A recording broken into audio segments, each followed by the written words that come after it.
こんにちは、旅家です。10年落ち10万キロ走ったキャンピングカー、加藤モーター DD に乗って今日も車中泊旅にやってきました。今回はがっつり観光をしたいと思い、2泊3日の金沢旅に出かけます。夕方に家を出て2時間ほど運転してきました。沈んでいく夕日がとっても綺麗です。この旅に向けて車中泊グッズや DIY も進めてきました。実験しながらの車中泊、ぜひお楽しみいただければと思います。富山県の城花ハイウェイオアシスにやってきました。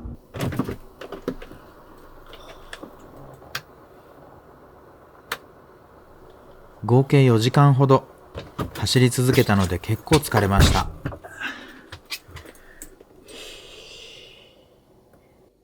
自作した曲がりくねったテーブル、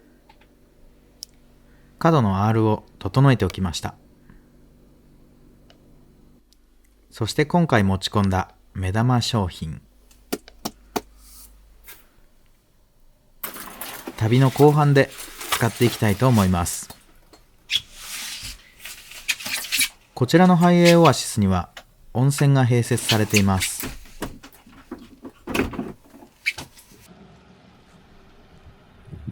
雨降りの中の運転疲れました。温泉にゆっくり浸かりたいです。桜ヶ池クアガーデンにやってきました。レストランやホテルの他にお目当ての温泉がついています。なんだか立派な施設ですね。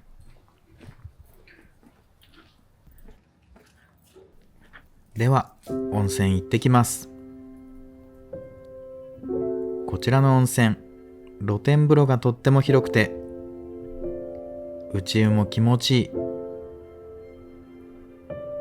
旅の拠り所として最高の施設でした。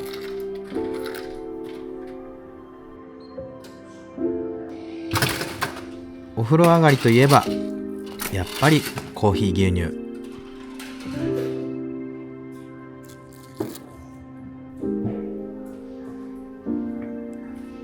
こいつをグビッといっちゃいましょう。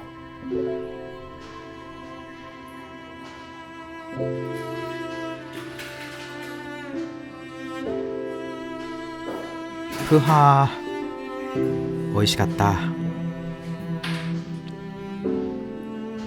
いいお湯でした。夕飯を食べようと思いましたが、レストランはもう閉まっていました。仕方ない。次のサービスエリアに向かうことにします。今回の旅先、石川県金沢市は何度かプライベートで行ったこともありますが、何度行っても楽しい場所ですよね。キャンピングカーだとどんな旅になるのか楽しみですね。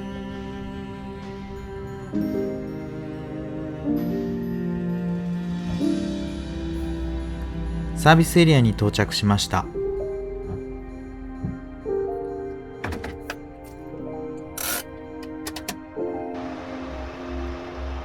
かなり冷え込んでいます。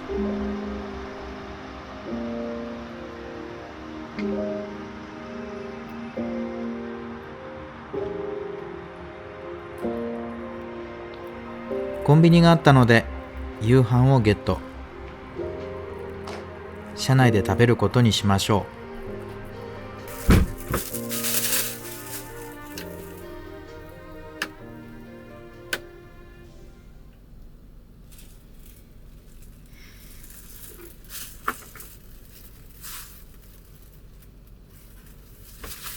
はあ、疲れた。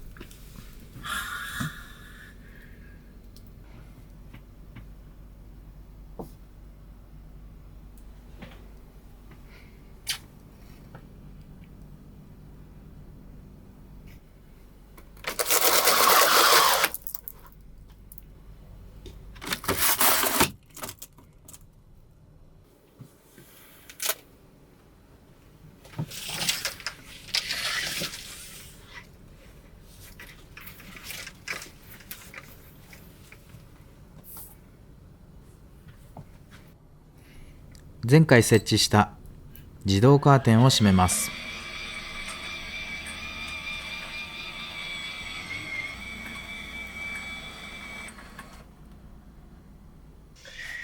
最後がぴったり閉まらないのが悔しいところです。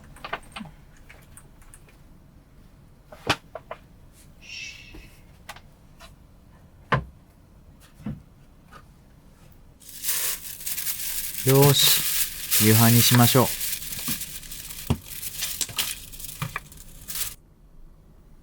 富山県名物、氷見牛のビーフカレーを買ってきました。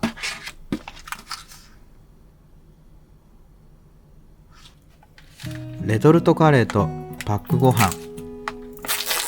疲れたので簡単に済ませます。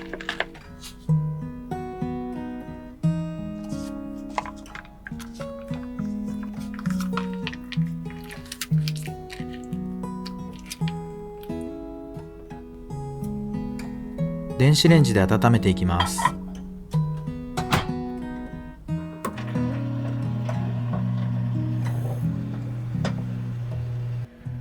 大容量のバッテリーを積んでいるので電力全く心配ありません。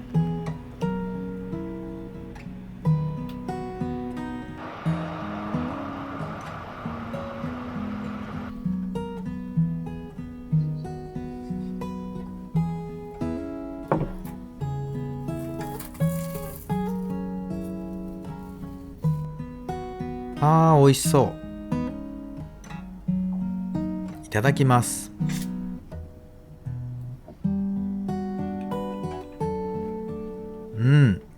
レトルトとは思えない牛肉の味がしっかり感じられるカレーです。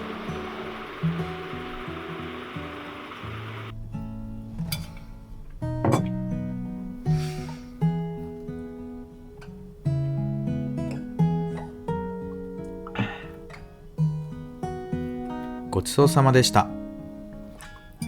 ささっと片付けをしていきます。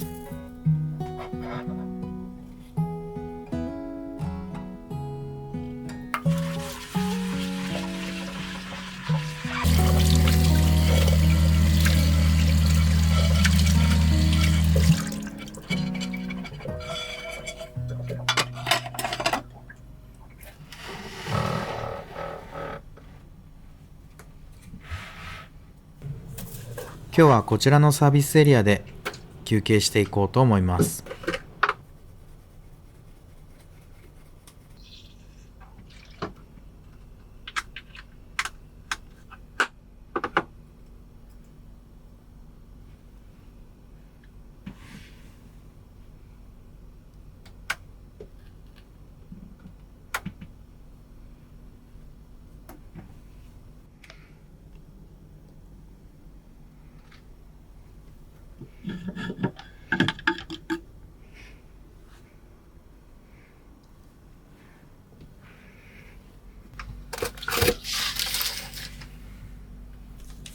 今回持ってきた車中泊の秘密道具、今日はお預けです。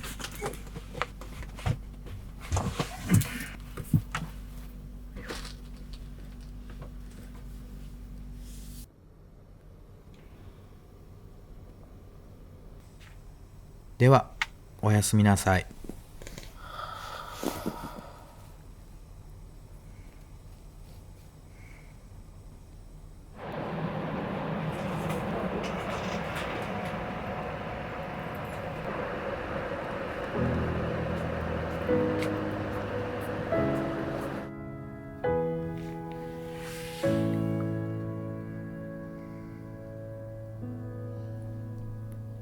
かなり冷えてきました。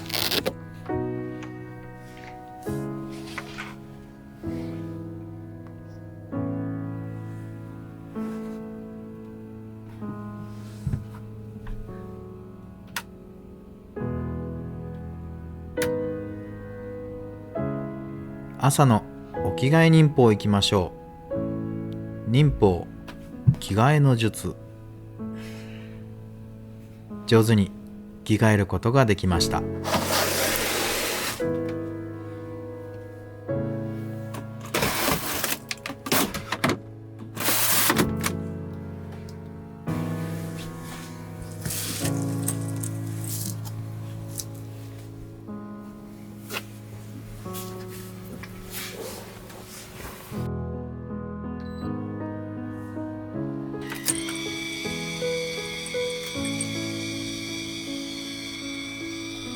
このギミックがたまりませんね。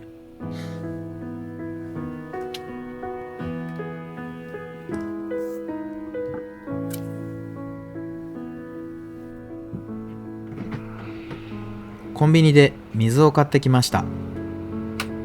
朝はコーヒーを飲みたいと思います。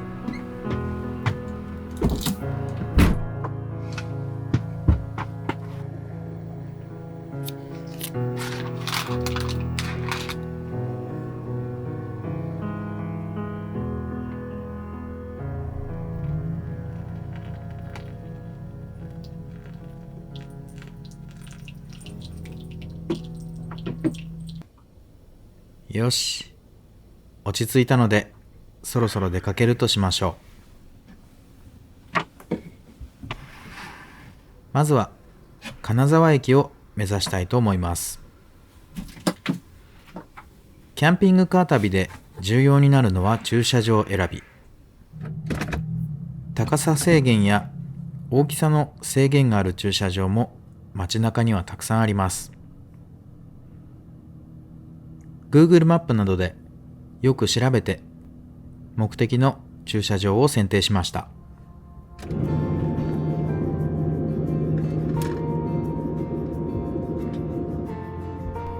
だんだんと街中に入ってきました。発見しました。入り口ゲートのないタイプがおすすめです。駅の近くに安くてちょうどいい駐車場がありました。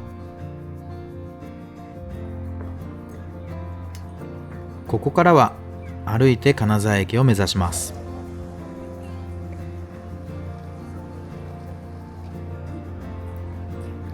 金沢駅の有名なモニュメント発見しました。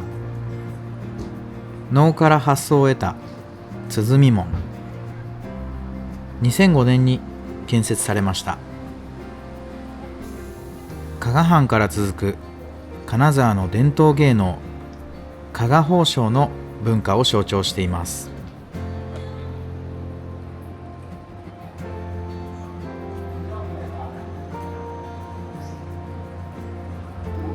金沢観光をするならバス1日乗車券を買うのがおすすめ。金沢駅から主要な観光地へ向かうことができます。まずは何といっても兼六園を目指しましょ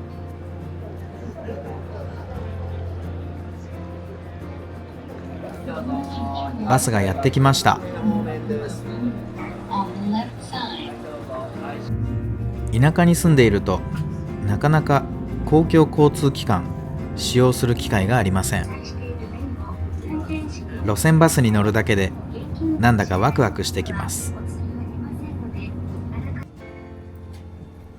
到着しました。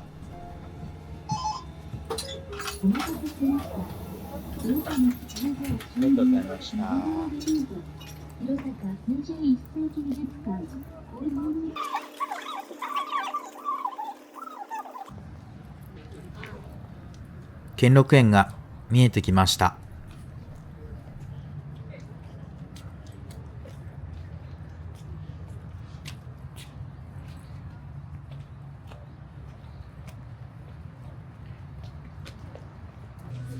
兼六園は加賀藩ゆかりの回遊式庭園として知られています。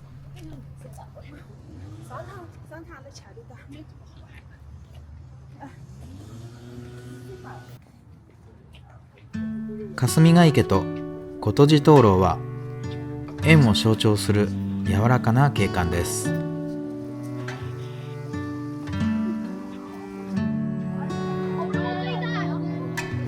兼六園の始まりは前田綱紀が園地を整えた江戸前期に遡ります。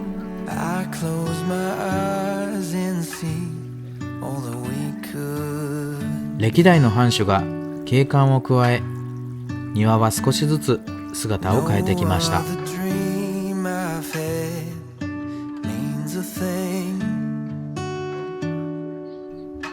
六将を兼ね備える理想の庭として名付けられたと伝わります。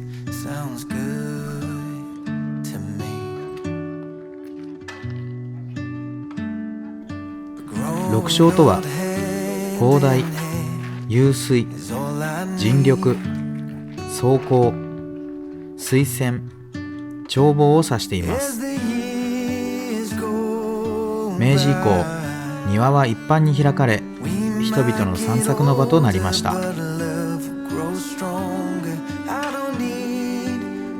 歩みを緩めれば、武家文化の息遣いがそっと優しく届きます。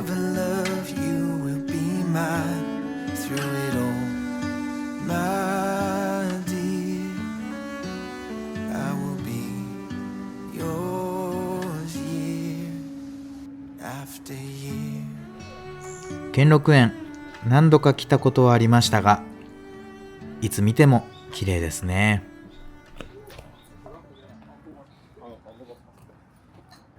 続いてお隣にある金沢城に向かいます。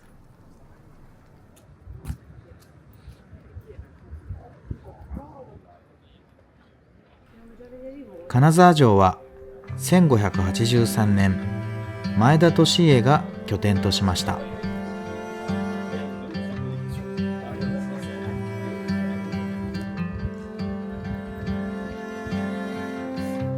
金沢城は豊臣政権下で北陸支配の要となりました。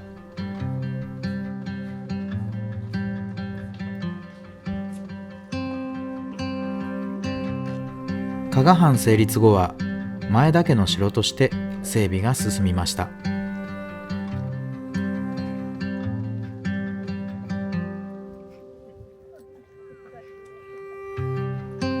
広大な城下町は加賀百万石の象徴でした。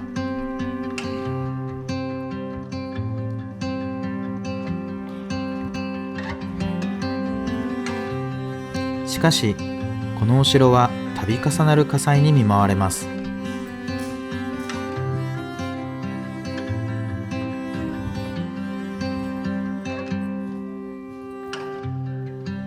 その都度藩は威信をかけ再建をされたそうです。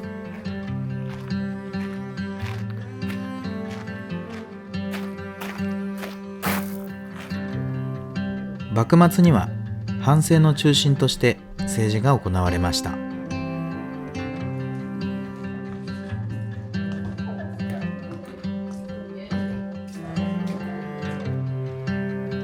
明治維新後、城地は軍用地として転用されます。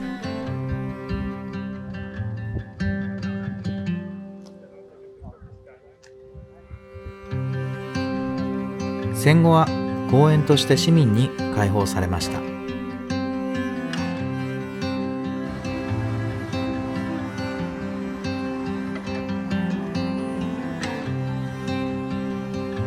立派なお城でした。次の観光地を目指します。周遊バスに乗って東茶屋街に向かいます。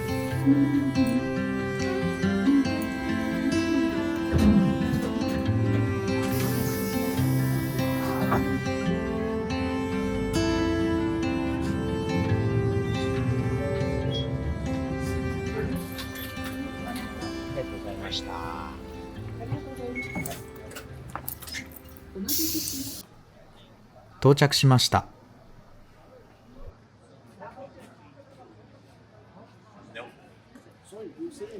東茶屋街は江戸期に生まれた花街です。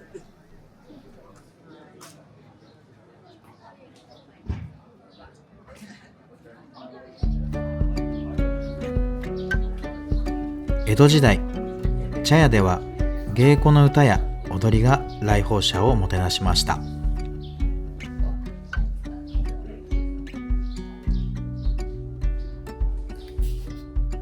木造家屋が並び、静かな情緒を残します。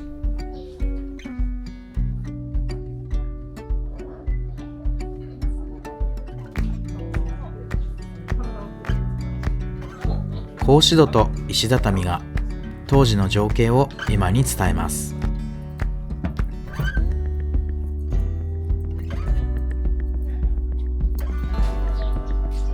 ここでのお目当ては、そうこちら、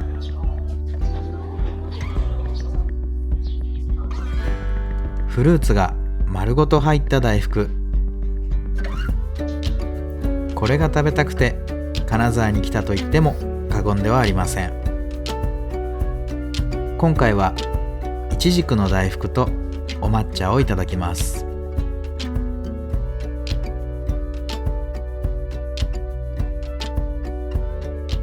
お抹茶のお作法わかりませんがご容赦ください。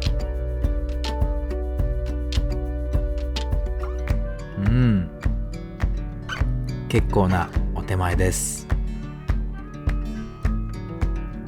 ではでは、いちじくの大福いただきます。うわー、おいしい。フルーツとあんこの甘み、最高にマッチしてます。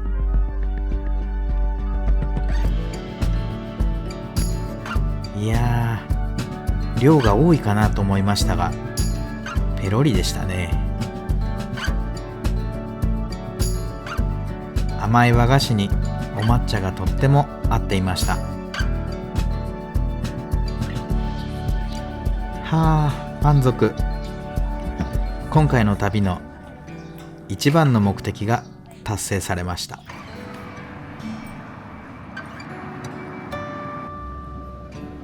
バス停に戻ってきました。続いての目的地は近江町市場。ちょうどバスが来てくれました。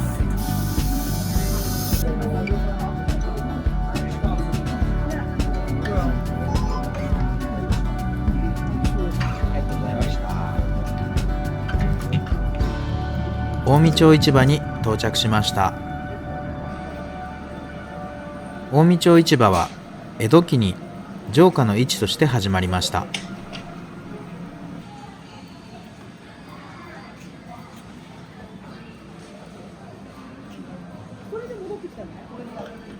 加賀藩の商人と職人が集い生活を支えました。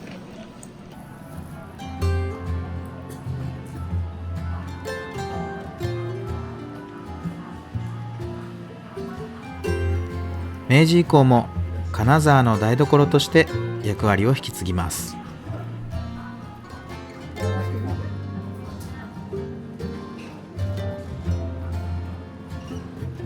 私の目的地はあったあった、お寿司屋さんです。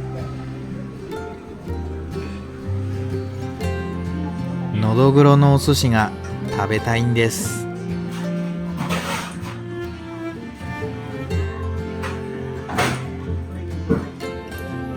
いただきます。一番こちらがのどぐろだそうです。うわ、脂が乗ってる。おいしい。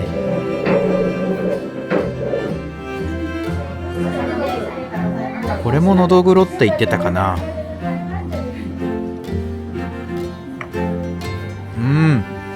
これまたおいしい。あとはもうペロリです。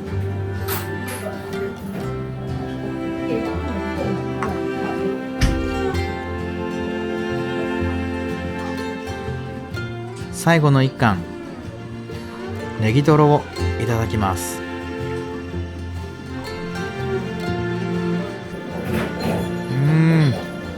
満足。とっても美味しかったです。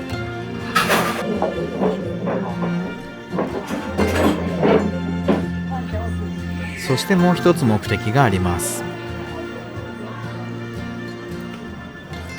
車中飯用のカニを購入。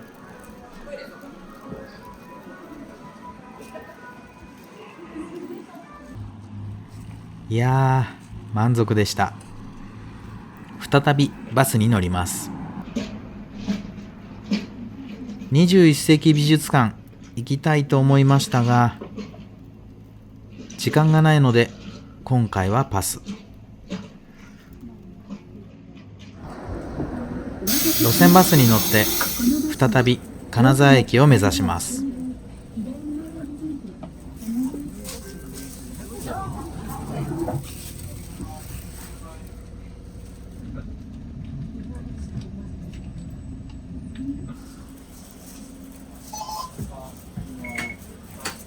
ありがとうございました。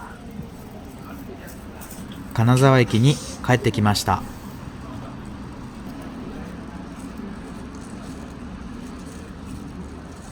いやー、金沢観光楽しかったです。では駐車場に戻ります。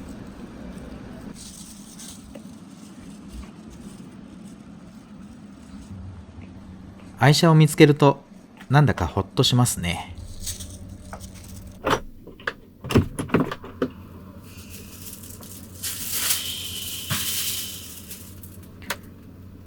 よーし、買ってきたカニを冷蔵庫に入れておきます。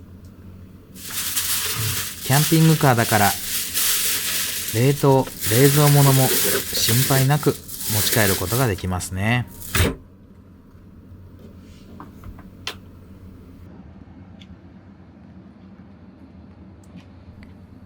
いらっしゃいませ。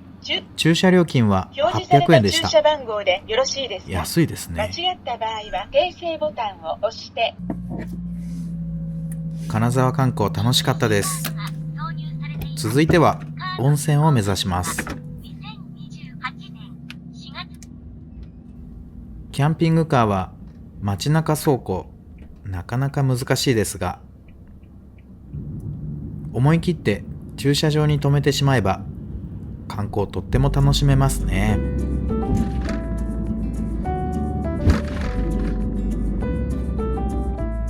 しばらく走って海沿いにある温泉施設にやってきました。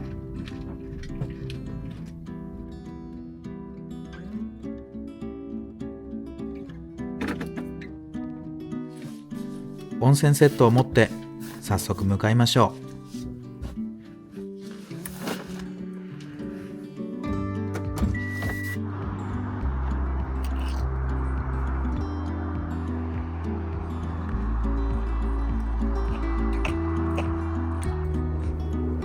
天然温泉ゆららにやってきました。それでは一風呂いただいてまいります。露天風呂がとっても充実したこちらの施設、泉質もよく岩盤浴も併設、とっても気持ちよかったです。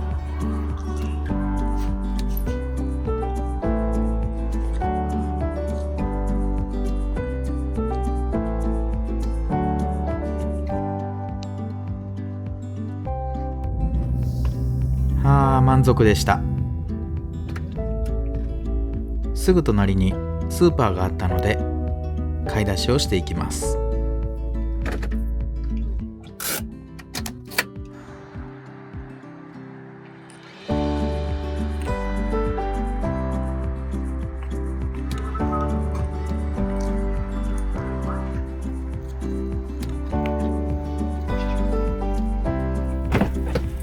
すっかり暗くなりました。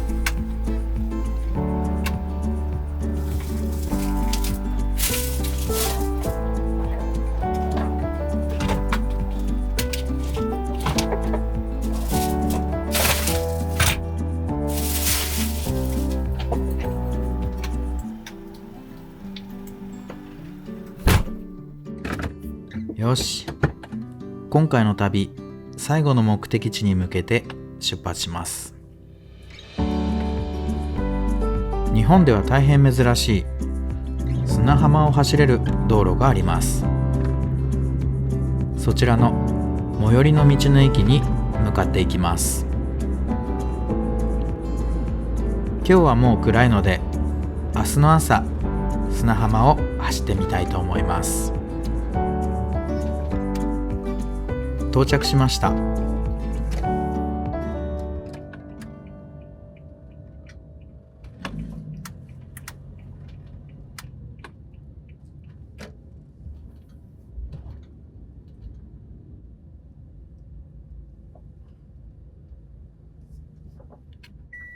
道の駅能登千里浜に到着しました。カードが残っています。駐車場の端の方に止めましたが、これが良くなかったみたい。後ほど悲惨な目に遭います。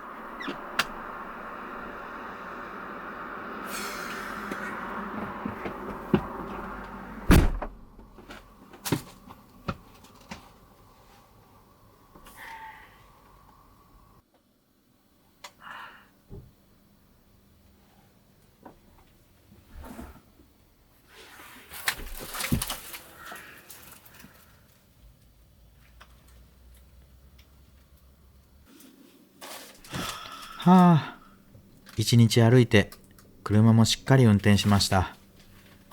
疲れましたね。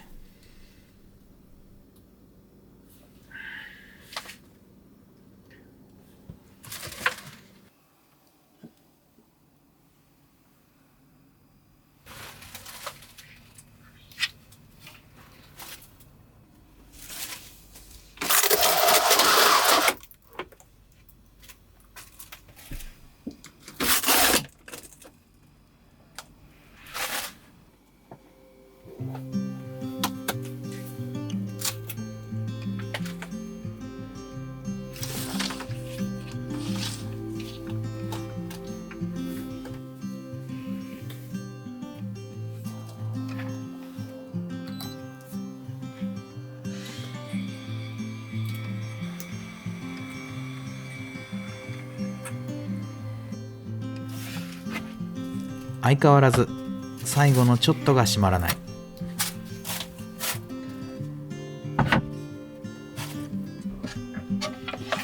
今日の夕飯を作っていきましょう。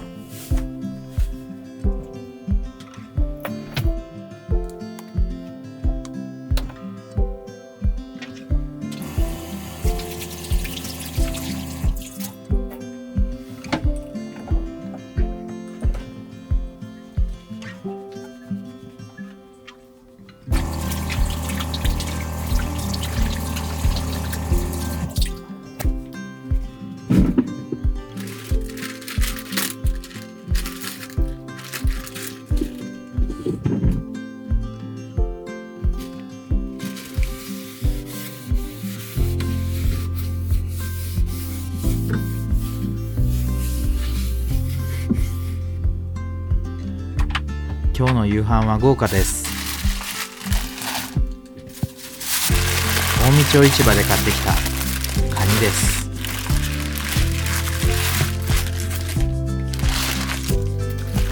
こちらのカニを使ってカニ鍋を作っていこうと思います。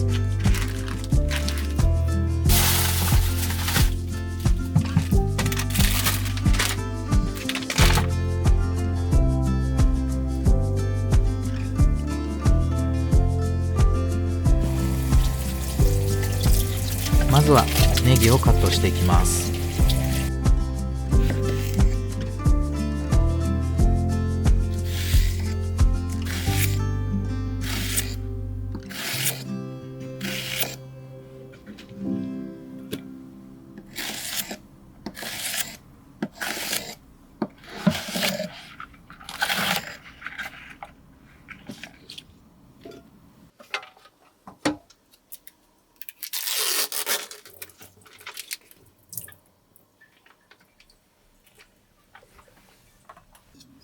続いてお豆腐をカット。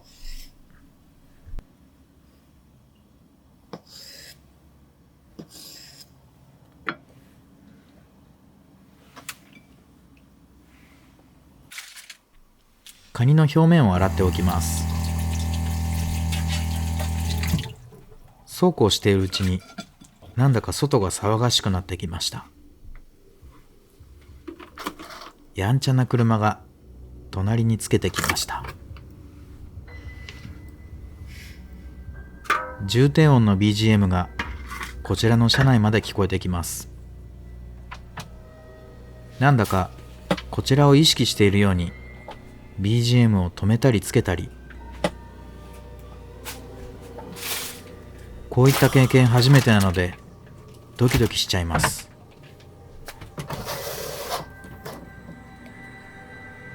拉致が開かないので移動することにしましょう。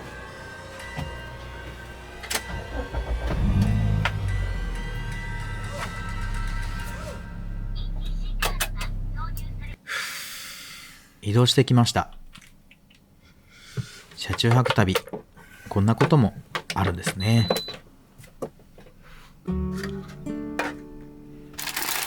気を取り直して調理再開。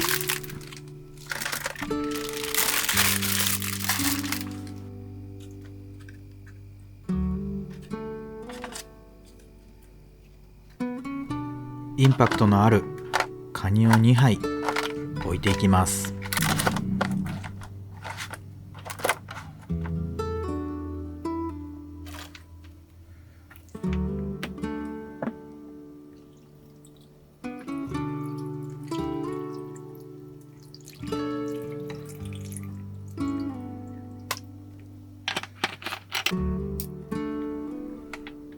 鍋のポーションを入れていきます。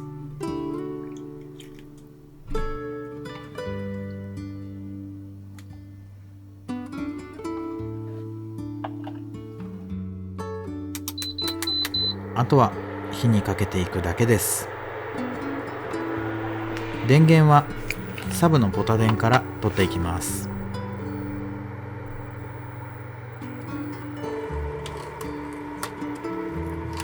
すでにカニのいい匂いがしてきます。換気扇をつけておきます。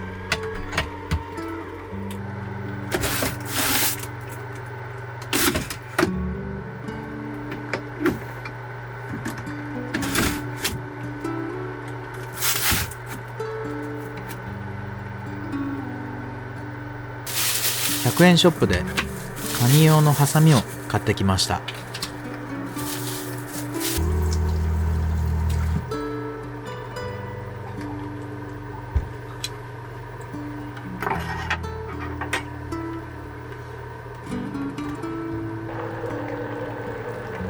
出来上がりました。おいしそう。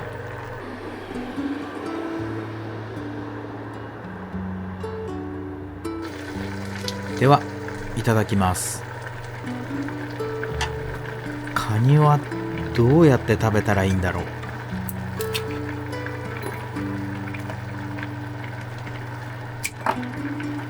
車中泊とカニの相性、絶対良くないですね。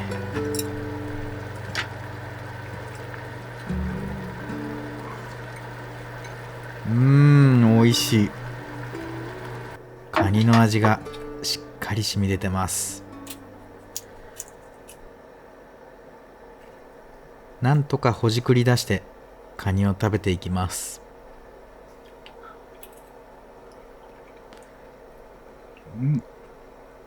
おいしい。車中泊にはとっても不向きですが、やっぱりおいしい。カニを食べると無口になる。無言でひたすらカニを食べていきます。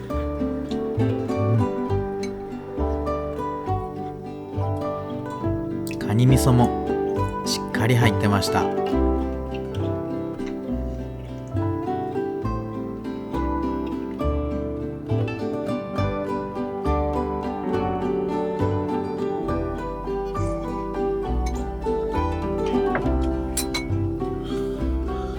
美味しかった。ごちそうさまでした。片付けをしていきましょ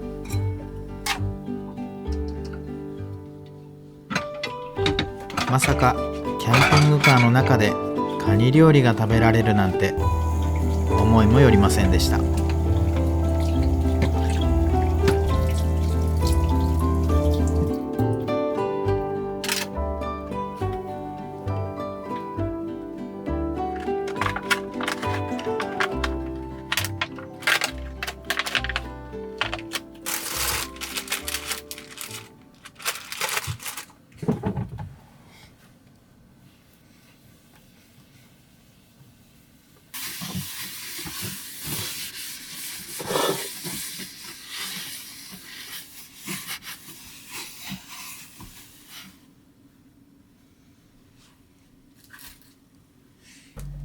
さて、お待ちかねの秘密道具の登場です。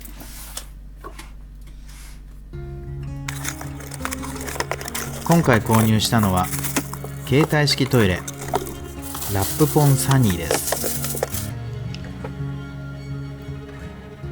ビニール袋を自動圧着してくれる優れもの。こういったタイプのトイレ初めてなんですが、どんなもんでしょうか。まずは組み立てをしていきます。中の構造はこんな風になっているんですね。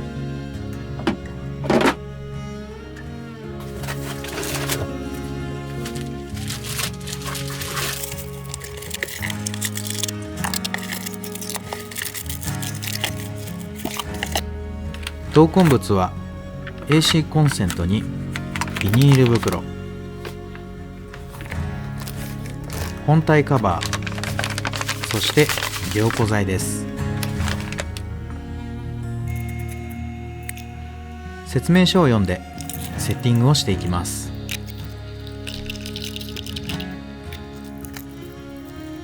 ドーナツ状になっているビニール袋をセッティングすれば、あとは熱で圧着してくれる仕組みになっています。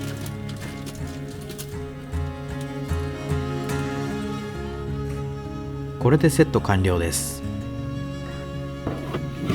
コンセントを入れてみましょ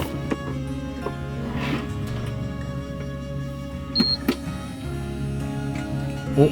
お、動き始めた。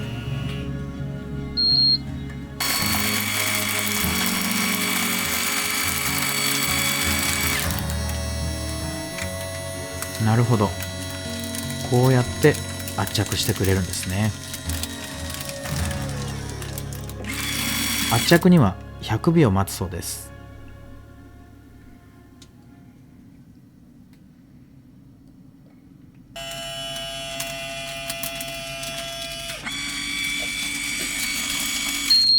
出来上がりました。おー、しっかり圧着されてます。かなり強く圧着されてますね。相当引っ張って破れるくらい。普通に使っていれば破れることはなさそうです。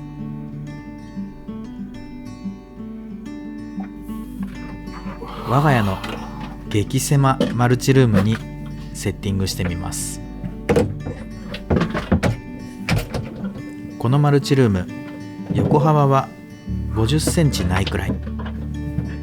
大人の人間がギリギリ入れるスペースです。ラップポンサニー、きれいに収まってくれました。人間は入れるんでしょうか。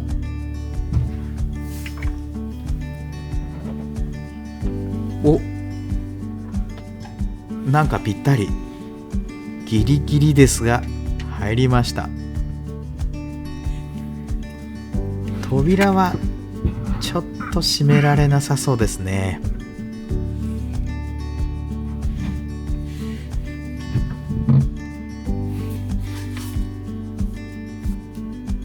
実験してみましょう。凝固剤を入れていきます。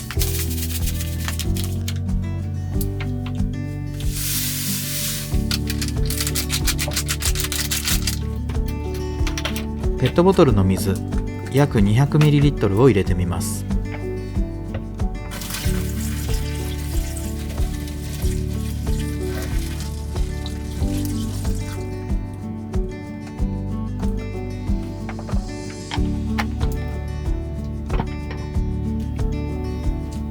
あとはスイッチをオン。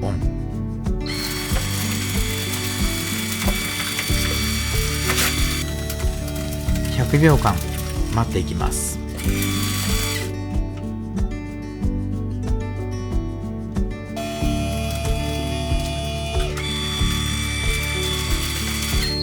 お、完了です。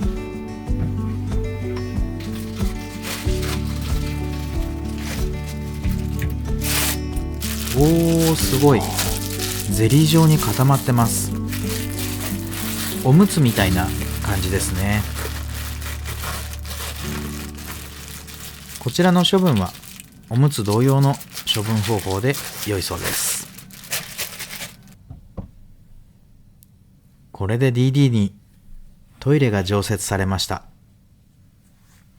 あとはシャワールームをつければ完璧ですね。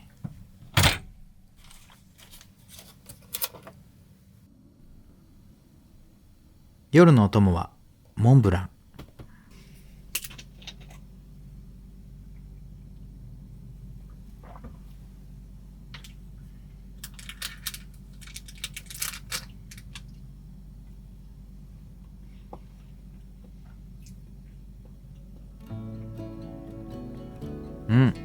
美味しい。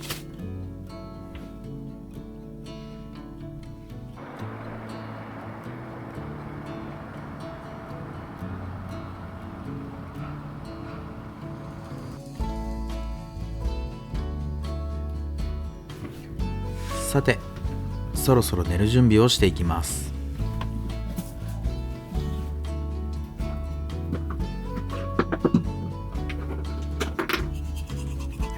明日はいよいよ砂浜を走ります。一体どんな道になってるんでしょうか。お着替え忍法いきます。忍法着替えの術。上手に着替えれました。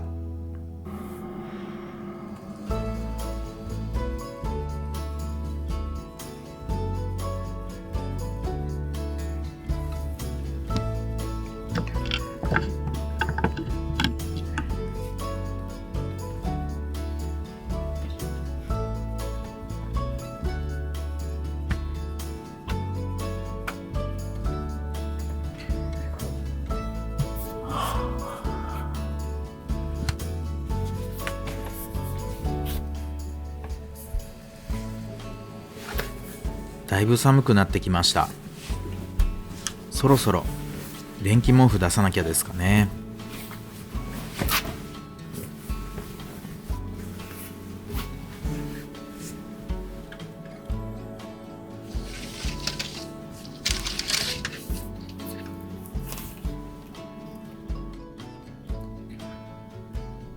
では寝る前の旅家じゃんけん行ってみましょう。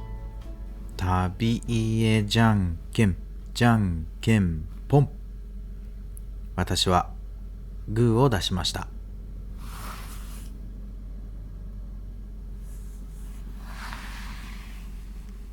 ではおやすみなさい。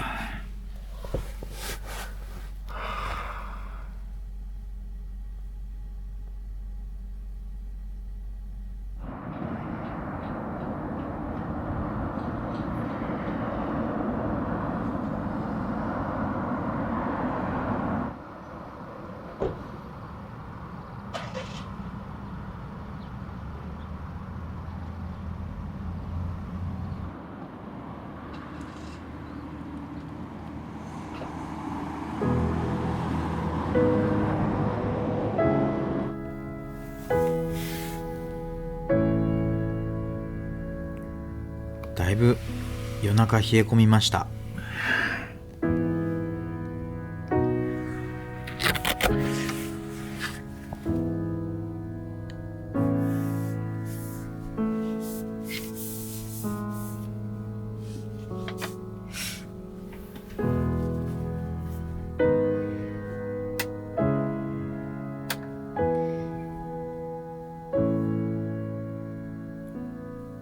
お着替え忍法いきましょう。忍法着替えの術。上手に着替えれました。外の様子を見てみます。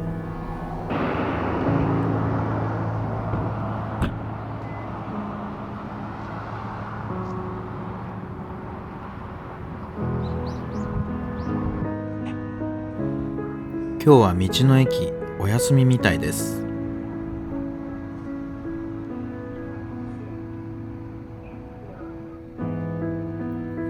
サンドアートの展示がありました。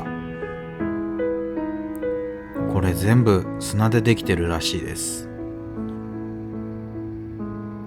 すごいですね。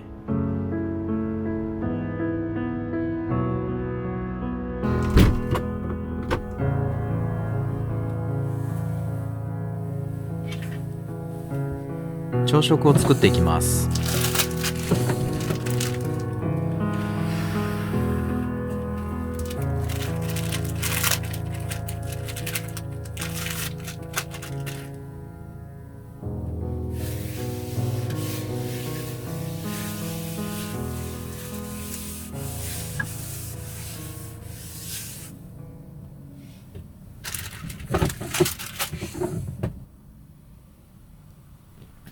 久々登場、封印されしロボのカバくん。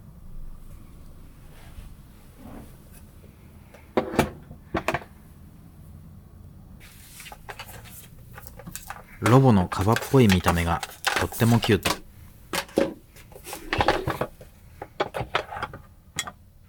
こちらでホットサンドを作っていきます。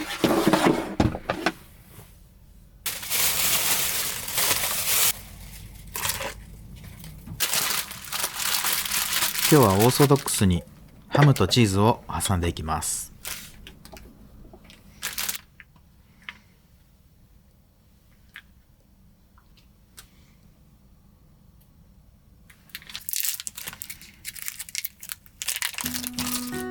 避けるチーズを挟んでいくことでよく伸びる楽しいホットサンドが出来上がります。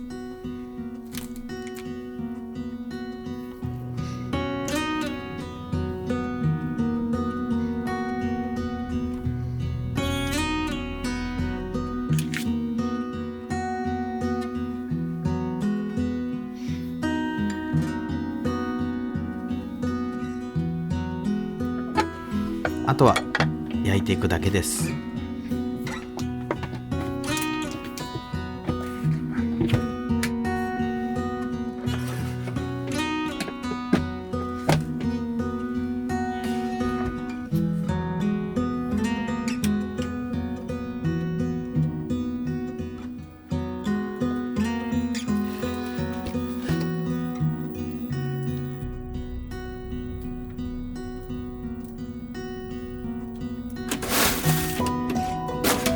換気をしておきます。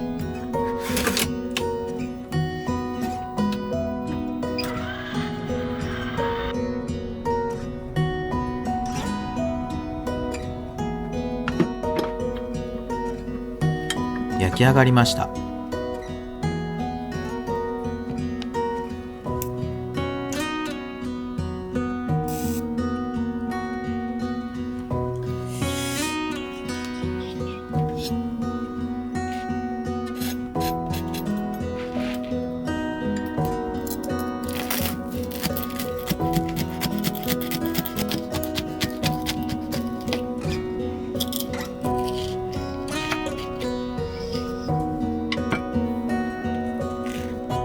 あれ？チーズがとろけてないですね。ま、よしとしましょう。ではいただきます。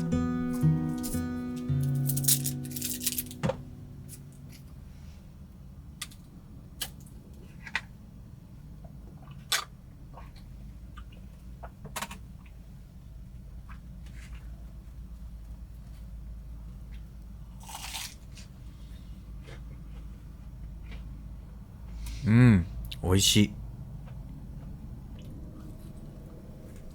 やっぱりもう少し火を入れたいので、残りの半分はホットサンドメーカーに入れました。しばらくするとしっかりとチーズが溶けてくれました。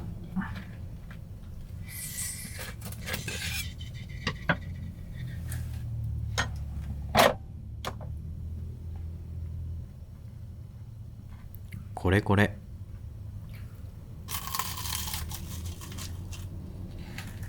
チーズが伸びます。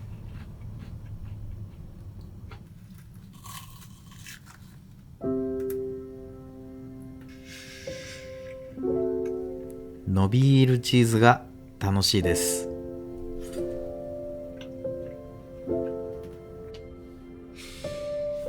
美味しかった。ごちそうさまでした。片付けをしていきます。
よし、いよいよお待ちかね、砂浜に向かいたいと思います。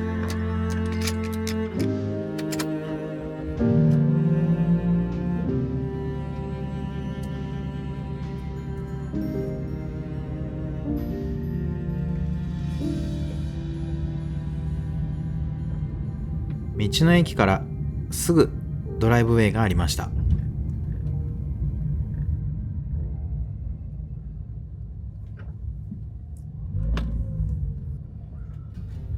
千里浜なぎさドライブウェイです。本当に砂浜の上を走れるみたい。道路のすぐ横を波が押し寄せてきます。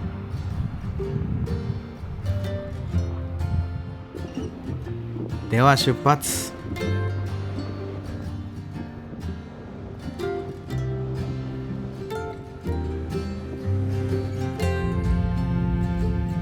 わあ、なんだか不思議な気分。ドラマの世界、映画の世界、アニメの世界、そんな気分です。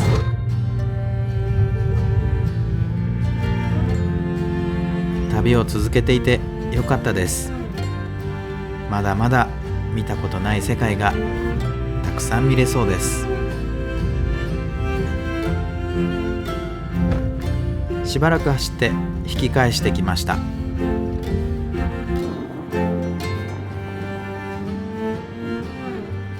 やっほー。先ほどの道の駅に戻ってきました。タイヤを洗ってくれる無料の洗車場があるそうです。こちらですね。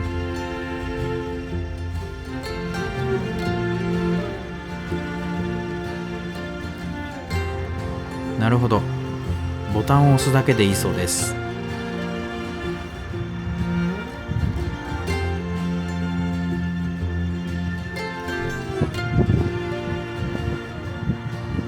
お、水が出始めました。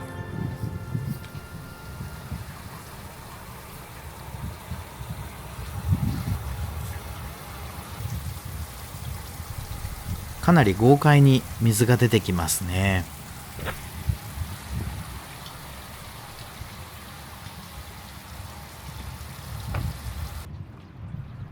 きれいに砂を洗い落としてくれました。これで金沢でやりたかったこと全部達成できました。キャンピングカー旅だとこんなにも自由にいろんな観光地を巡れることが分かりました。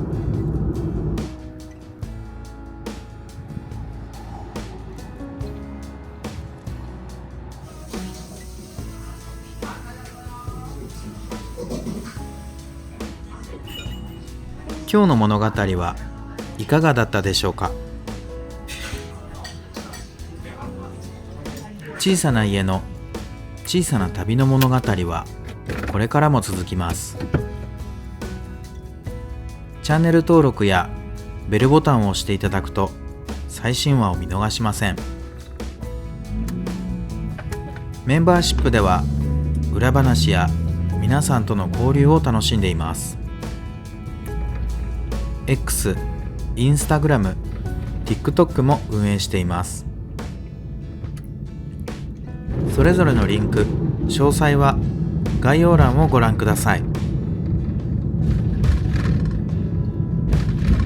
それでは次の旅でまたお会いしましょう。ではまた。